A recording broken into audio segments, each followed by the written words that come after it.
is pretty extreme, but this is Rolo with Roaming with Rolo, and we're in Aguadilla, Puerto Rico.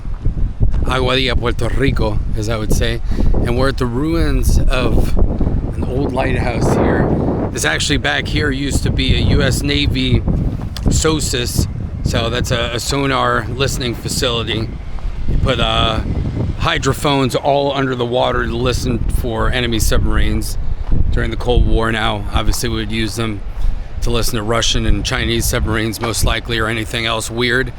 So this used to be a huge Air Force base and a naval facility.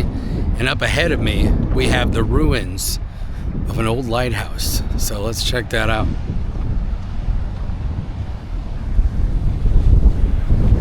So excuse the wind noise. I'm not wearing my mic right now, so this is going to be pretty loud. But it is fairly awesome. Looks like we've got a big wedding party here. Yeah, and we have a Coast Guard chopper, Jayhawk, up there in the distance.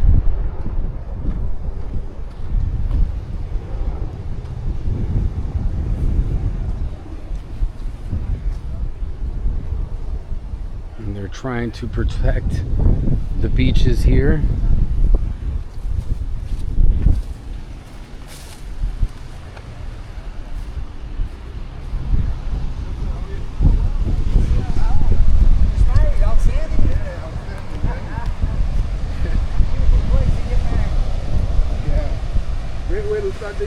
Absolutely. Yes, sir.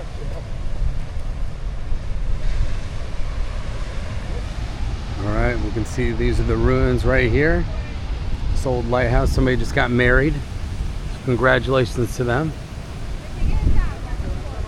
And here you go, Aguadilla.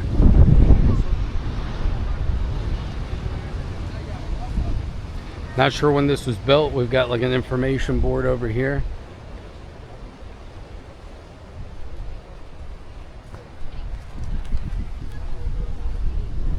This is called Punto Borinquen.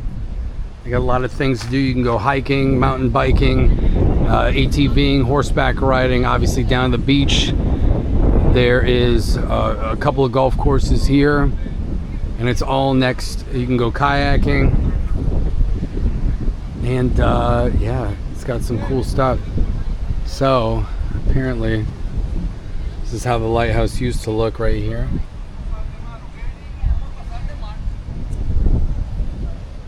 Looks like there's a big well here.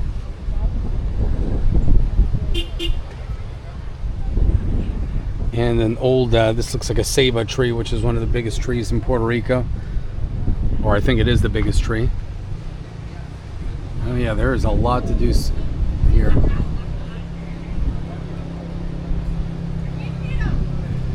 All right. So let's check out some more information about this lighthouse. People on quads.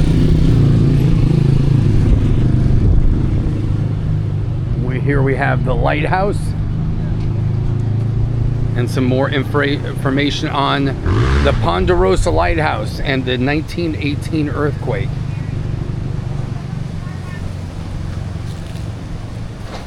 Originally built by the Spanish government, the lighthouse cost 30,870 pesos. And was inaugurated on September 15th, 1889. The neoclassical Spanish colonial-style structure was designed by Enrique Garcia with dimensions of 91 feet long and 41 feet wide. This included a tower with octagonal dimensions and brackets built in the Moorish style. The building consisted of 13 rooms in which 2 families could live. The people who inhabited the structure had the duty to keep the lighthouse operational at night. The structure originally had a red color with white border lines. The lighthouse came into possession of the United States after signing the Treaty of Paris on December of 1898. That was following the Spanish-American War, of course. It was decided due to the obstruction by a plantation of high trees that a new lighthouse was going to be built.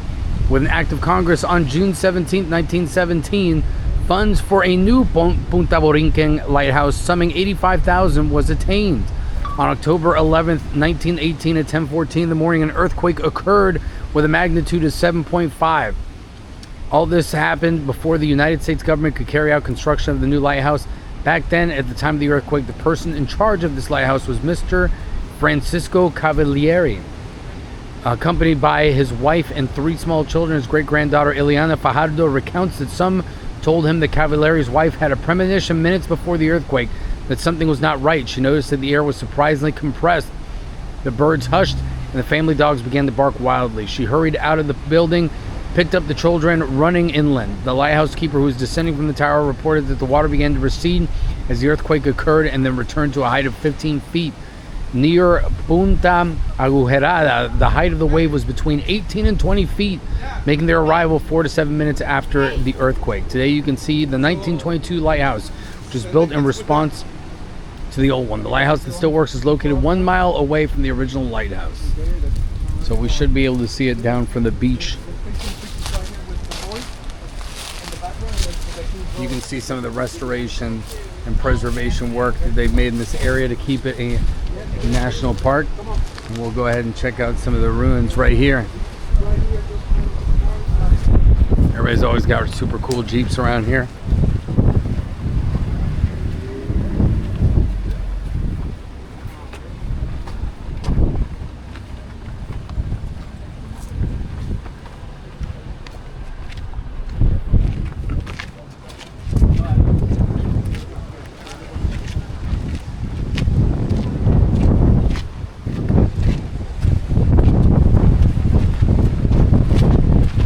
Pretty spectacular view, but the wind is intense.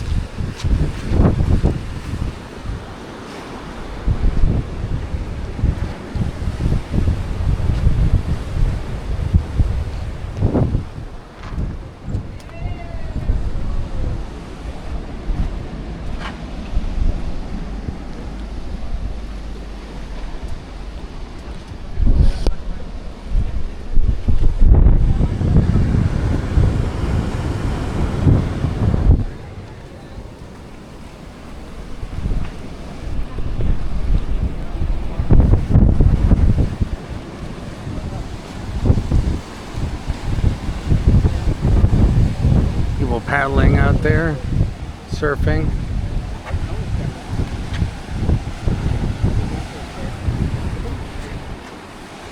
There's a point about a mile down where you can go kayaking. Really? Yeah. It says that? Mm-hmm. But Yep. kayaking where? I don't know. The ocean? Yeah. I should have brought the pack yet.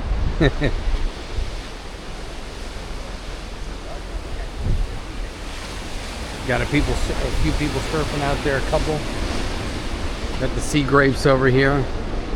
So overall, a pretty cool spot. You can come here for free. Check it out. Huge recreational area. Maybe we'll have more as we go along here. We got a Coast Guard chopper, it sounds like, that's about to fly over.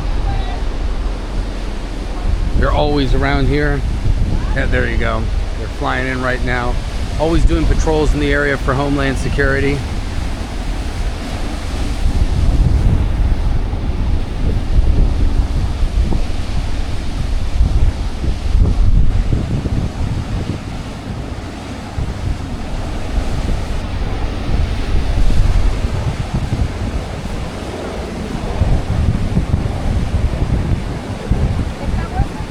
No.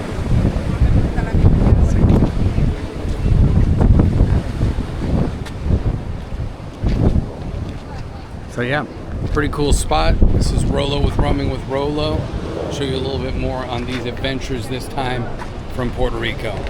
Take care, everybody.